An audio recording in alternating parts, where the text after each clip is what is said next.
नमस्कार। पिछले वीडियो ज्योतिष और विज्ञान में मैंने वैज्ञानिक आधार पर ज्योतिष के मूल्यांकन पर चर्चा किए थे। आज मैं व्यावहारिक ज्योतिष में वैज्ञानिक प्रवृत्ति पर चर्चा करूंगा। चर्चा शुरू करने से पहले मैं आप सभी को बहुत बहुत धन्यवाद कहना चाहता हूं जिन्होंने मेरे चैनल को सब्सक्राइब किया है, और अगर आप मेरे चैनल पर नए हैं तो चैनल को सब्सक्राइब कीजिए और उसके आगे वाले बेल आइकन पर क्लिक करके सभी को चुन लीजिए और मेरे हर वीडियो पर अपडेट पाते रहिए। और मैंने YouTube पर ज्योतिष सिखाने के लिए एक कार्यक्रम शुरू किया है। आप चैनल के ज्वाइन बटन पर क्लिक करके चैनल के सदस्यता ले सकते हैं और घर बैठे ज्योतिष सीख सकते हैं। मुख्य चर्चा पर वापस आते हैं। व्यावहारिक ज्योतिष यानी कि फलित ज्योतिष पर चर्चा करने वाले शिक्षित लोगों में से लगभग सभी का कहना यह है कि ज्योतिष एक विज्ञान है। ऐसा हमारे देश में ही नहीं बल्कि पश्चिमी देश के ज्योतिषी भी कहते हैं कि ये एक विज्ञान है, लेकिन ये कहते हैं कि ये एक गुप्त विज्ञान है। मुझे लगता है कि ये गुप्त और विज्ञान ये दो शब्द परस्पर विरोधी है। शायद आज के समाज के लोग इस विज्ञान के आधार और तर्क तक नहीं पहुँचे हैं, तो ये गुप्त विज्ञान क्यों होगा? मुझे लगता है कि दुनिया में पूरा विज्ञान या गुप्त विज्ञान जैसी कोई चीज़ नहीं है। हम कोई कलाएं या शिल्पों में महारत हासिल करते हैं जिनका विज्ञान हमारे लिए पूरी अनजान है, पूरी तरह से अनजान है। मुझे नहीं पता कि क्या हमें ये कहने का अधिकार है कि कला के पीछे कोई विज्ञान नहीं है। जो कला हमने रप्त किया है, हर कला विज्ञान पर आधारित होता है। व्यावहारिक ज्योतिष या फलित ज्योतिष भी एक कला है। इस कला से ग्रहों और सितारों की स्थिति के साथ व्यक्तिगत या राज्य या राष्ट्र का भूत भविष्य वर्तमान की भविष्यवाणी की जा सकती है। इस कला के पीछे सुसंगत विज्ञान होना ही चाहिए। उदाहरण देने से ये और स्पष्ट हो जाएगी। हम बंगाली हैं, हम बंगला में बोलकर या लिखकर अपने विचार व्यक्त कर सकते हैं। उसके लिए कुछ बंगाली शब्दों को एक निश्चित नियम के अनुसार व्यवस्थित करना जरूरी होता है। विचारों को व्यक्त करने के लिए भाषा का उपयोग करने के पीछे 3 विज्ञान है। वो शब्द विज्ञान, व्याकरण विज्ञान और अलंकरण विज्ञान है। लेकिन यद्यपि हम बंगाली भाषा को कम या ज़्यादा कुशलता से लिख और बोल सकते हैं, ये सच है कि हमें इसके पीछे इन 3 विज्ञानों के कोई भी ज्ञान नहीं है। यदि उनमें से कोई ये कहे कि बांग्ला भाषा में विज्ञान, व्याकरण, अलंकार शब्द नहीं है या होना असंभव है, तो फलित ज्योतिष के विज्ञान के गुप्त विज्ञान कहने वही भूल होगी। हमारी गृहिणियाँ रसोई में तरह तरह के व्यंजन बनाती है जो कि मन को जोक से पढ़ सकते हैं, लेकिन उनके वैज्ञानिक नियम उनके लिए अज्ञान है।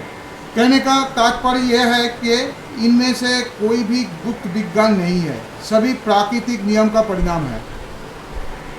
तथ्य ये है कि उन प्राकृतिक नियमों को वैज्ञानिक अर्थों में वर्गीकृत नहीं किया गया है। तो ये सभी कलाएं गुरुमुखी यानी कि शिक्षक से सुनकर सीखना, वो गुरुमुखी बनी रही हुई है। जैसे गृहिणियाँ अपनी माँ या सास के साथ रसोई में खाना पकाते पकाते खाना बनाना सीखती है और अपनी बुद्धि के अनुसार थोड़ा इधर उधर करके और भी अच्छा बनाती है, वैसे ही योगी भी अपने गुरु से जो मिला है उसे अपनी बुद्धि के अनुसार स्थानांतरित करते हैं। नतीजा विज्ञान के अज्ञान होने से अधिक खोज का मार्ग अवरुद्ध हो जाता है। छोटी छोटी व्यक्तिगत उपलब्धियां की स्थापना से उनकी सारी शक्ति समाप्त हो जाती है। योग या मंत्र शास्त्र की तरह ज्योतिष शास्त्र भी हमारे देश में गुरुमुखी बन गया है। नतीजा यह निकला, इनका विज्ञान कभी परिपक्व नहीं हुआ। ज्योतिषियों ने फलित ज्योतिष के अनुप्रयोग को बहुत बड़ा चढ़ा कर बनाया है। क्योंकि आवेदन की उपलब्धि व्यक्तिगत प्रतिष्ठान की पूंजी है। इसका एक बड़ा नुकसान ये है कि जिन बुद्धिमान लोगों ने अगर चाहते तो और कोशिश करते तो इसके वैज्ञानिक पक्ष की खोज कर सकते थे और फलित ज्योतिष में एक वैज्ञानिक प्रवृत्ति ला सकते थे, लेकिन कुछ लोगों के जीवन के भविष्य की भविष्यवाणियाँ को गिनते हुए इनके दिमाग में सारी ऊर्जा खो दी। हमारे देश में कई प्रसिद्ध ज्योतिषी थे और उनमें से कुछ ने तो पूरी कोशिश भी की थी, लेकिन वो ज्योतिष के पूर्ण वैज्ञानिक रूप नहीं दे सके। उदाहरण के लिए पश्चिम बंगाल के ज्योति वाचस्पति महाशय, नारायण चंद्र ज्योतिर्भूषण महाशय, कालीपद भट्टाचार्य महाशय, गणपति सरकार महाशय, नरेंद्रनाथ बागल महाशय, हरिहर मजुमदार महाशय और अन्य प्रतिष्ठित व्यक्ति इस संबंध में बहुत ही कोशिश किए थे। दक्षिण भारत के डॉक्टर बी रमन का नाम भी लिया जा सकता है। ये सभी विद्वान थे और उन्हें ज्योतिष का गहरा ज्ञान था। इसके अलावा चिकित्सा विज्ञान के कोई लोग इस शास्त्र पर रिसर्च कर रहे हैं, जो डॉक्टर है, मेडिकल प्रैक्टिशनर है। ऐसा बहुत सारे लोग हैं जो इस विज्ञान के पीछे क्या सत्य है इसे लेकर रिसर्च कर रहे हैं।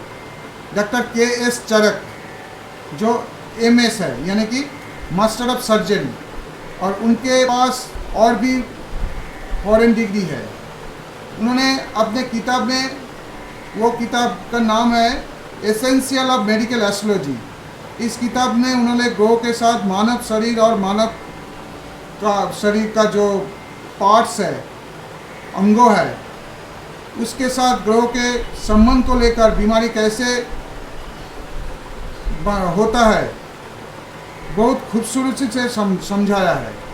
उन्होंने ये भी उल्लेख किया है कि उन्होंने ये अपने प्रोफेशनल अनुभव से और ज्योतिष के अनुप्रयोग से संयोजन से लिखा है। डॉक्टर जगन्नाथ राव, जिन्होंने MBBS है और MAS है, उन्होंने अपनी पुस्तक मेडिकल एस्ट्रोलॉजी में लगभग वही बात बताया है। इसके अलावा भारत के विज्ञान के मतलब साइंस के कई छात्र इस शास्त्र पर विभिन्न रिसर्च कर रहे हैं। फिर भी विश्व की सभी लोगों के लिए ज्योतिष को विज्ञान के रूप में सिद्ध करने के लिए कोई निर्णायक जानकारी और तर्क क्यों नहीं है, ये मेरी छोटी बुद्धि से बड़े है।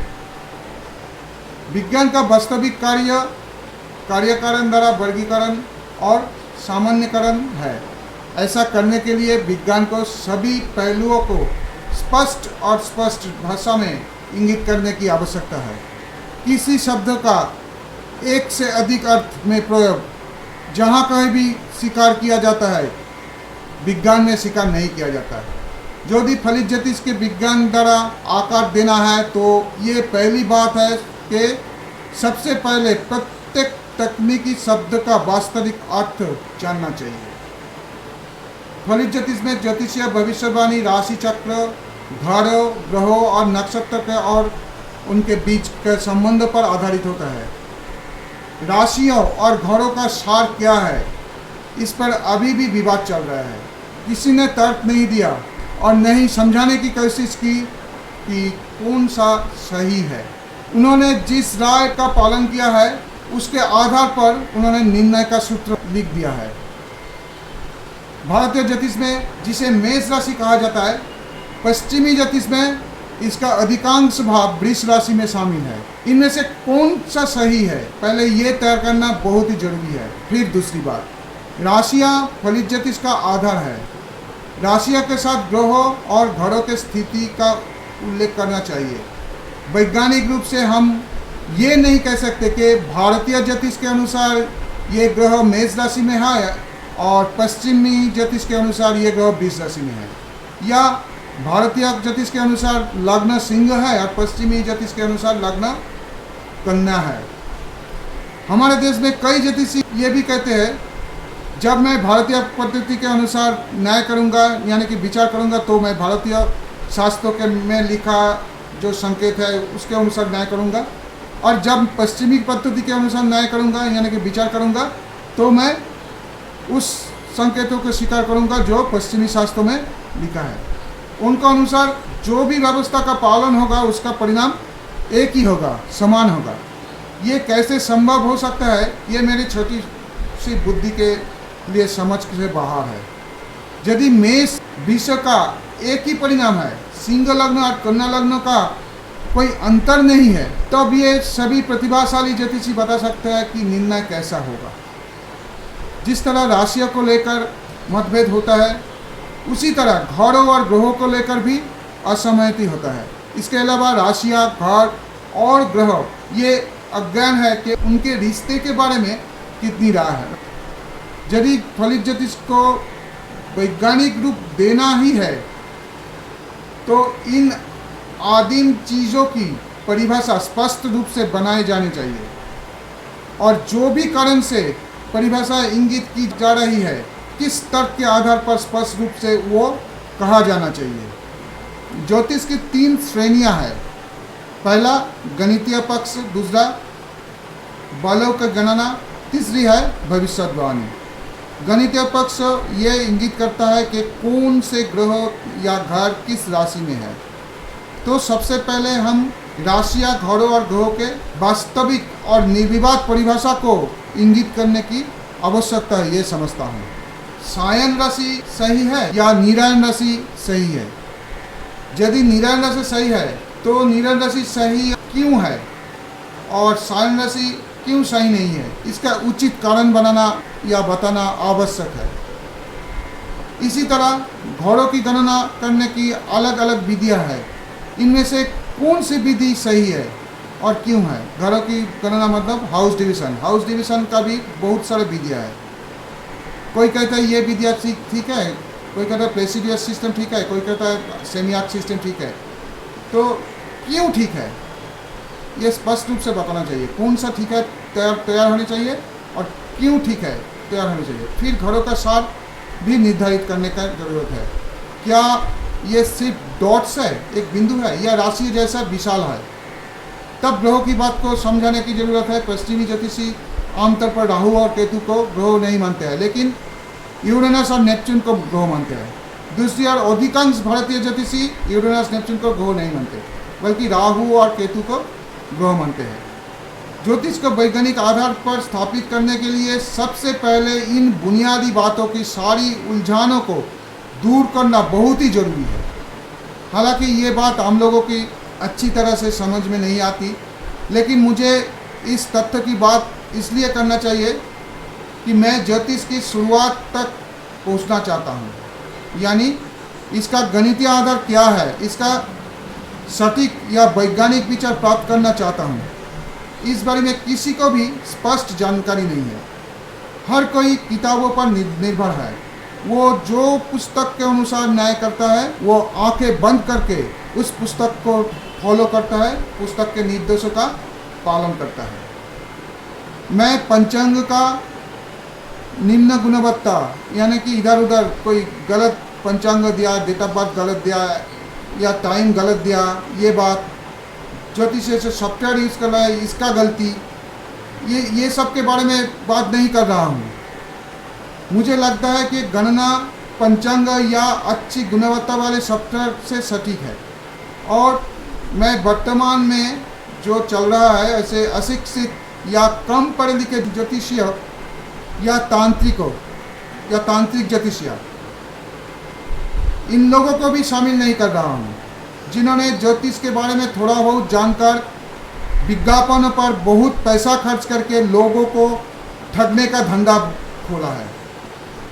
इन लोगों को भी नहीं धोल रहा हूँ कि इन लोगों के लिए प्रेडिक्शन गलत हो रहा है, ये भी नहीं भूल रहा हूँ। मैं बोल रहा हूँ कि सब कुछ ठीक ठाक है, जन्म का समय, जन्म के टाइम, प्लेस ऑफ बर्थ सब ठीक ठाक है, वो गणना भी ठीक से हुआ है। अगर सॉफ्टवेयर यूज़ किया है तो सॉफ्टवेयर भी अच्छा है, और ज्योतिषी भी वेल एजुकेटेड है। ज्योतिष शास्त्र में जिसका ज्ञान है, प्रकृत असली ज्ञान है, वो ऐसा ज्योतिषी है। फिर भी कॉन्ट्रडिक्शन क्यों आ रहा है? मेरी चर्चा ज्योतिषियों के बीच मतभेदों के बारे में है। सब एजुकेटेड ज्योतिषियों के बीच भी मतभेद है, ऐसा क्यों रहेगा? गणितीय आधार पर विभिन्न मत है, लेकिन उनमें से सभी सत्य नहीं हो सकता। ज्योतिष को विज्ञान में बदलाने के लिए पहले ये निर्धारित करने होगा कि इनमें से कौन सा विचार कार्यकरण से सही है। सभी विज्ञानों में विभिन्न विद्वानों ने एक बात के लिए अलग अलग तर्क दिया है, लेकिन वैज्ञानिक समुदाय ने सभी तर्कों को स्वीकार नहीं किया। जो तक कारगर सिद्ध हुआ उन्हें स्वीकार करते हुए उन्होंने बाकी बातों को त्याग दिया है। अन्यथा अच्छे संबंधों का विज्ञान विकसित करना संभव नहीं होता। वैज्ञानिकों ने सर आइजैक न्यूटन के लॉ ऑफ ग्रेविटी के नियम को अपनाया है, लेकिन आर्गुमेंट फॉर लाइट के लिए जो उनके तर्क थे उसे तर्कहीन बताते हुए खारिज कर दिया है। और उस तरह से ज्योतिष में किसी भी नियम का परीक्षण नहीं किया गया है। हर कोई जो पसंद करता है उसे सर्वश्रेष्ठ रूप से प्रचारित किया है आज तक। मूल संस्कृत पाठ का अनुवाद सभी मामले में सही नहीं थे और अब बहुत से अक्षम लोग अपनी इच्छानुसार किताब भी लिख रहे हैं और जो उस किताब को अनुसरण कर रहा है वो उसे सर्वश्रेष्ठ मान रहा है। इसलिए मैंने ज्योतिष शिक्षा के पहले वीडियो में कहा था कि बाजार में बहुत सी भ्रामक वाली ज्योतिष का पुस्तक मिलता है, इसे ठीक करने की ज़रूरत है। आज यहीं तक। कुछ समय बाद मैं एक वीडियो में श्री ज्योति वाचस्पति महाशय की राय के अनुसार ज्योतिष के वैज्ञानिक तर्क जो उन्होंने दिया है उसके बारे में चर्चा करूंगा। अगर आपको ये वीडियो पसंद है और आप इसमें रुचि रखते हैं तो आज के लिए इतना ही। नमस्कार।